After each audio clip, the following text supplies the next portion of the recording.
Hi, I'm Tim, aka the Okie Blokey, and today we're going to be taking a look at the Ryobi R18 Angle Grinder. This is a 115mm grinder, which is a reference to the size of the disc that it takes. The bore on the disc is 22mm, which is pretty standard for that size disc, and the actual nut in the middle is an M14 nut, which again is pretty standard. You've got your wheel guard, which sits around your grinding disc. One of the great features of this tool is that moving that wheel guard is toolless, so there's a quick release lever which you can move into a different position, rotate your wheel guard to whatever position you need it to be in, depending on what you're doing. Turning the tool on is nice and safe, and that's because there's a two-stage lockable switch, which you might be familiar with from other tools that you've used, but this actual trigger here that would turn the grinder on won't work unless you've already depressed the lockable switch on the back here. Once that's in place, the grinder will operate. The main handle itself on the body is very comfortable. It's got a nice rubberized grip, which is great if you're working in slightly cold or damper conditions. Same up here on the secondary handle, so you've always got really good control of the tool, and equally having this oversized spacer here prevents your hand from getting too close to the disc, which is another great feature. The auxiliary handle has 3 different positions that it can sit in, depending on who's using the tool, what the position is that you're working in, etc., or where you need the additional control. Left side, right side, and also one vertically on the top as well. Let's have a quick look at changing the disc.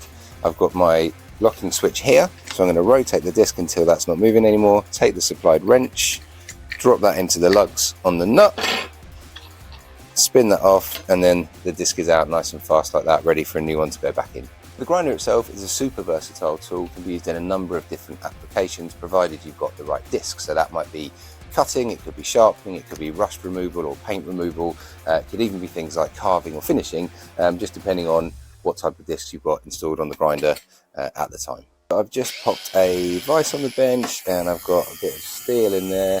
I've changed the disc out for a cutting disc, and we're just going to do a few cuts to give you an idea of what it's like in operation. So you can see that's cut through, what's that, pretty thick steel with very little issue whatsoever.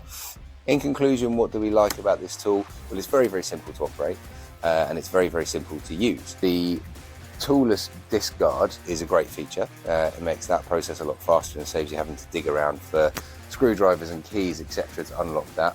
The 3-position handle, super useful depending on what you're trying to do, makes working with it a lot more comfortable and a lot safer. The dual switches, pretty standard but also great to have. It's not too heavy, it's about 2.5 kilograms without the battery attached, so nice and easy to maneuver. So the no load speed on this tool is 7,500 RPM. So all in all, great tool, really pleased with it, really impressed with it, super simple to use, nice and easy to store, and a great addition to the Ryobi family.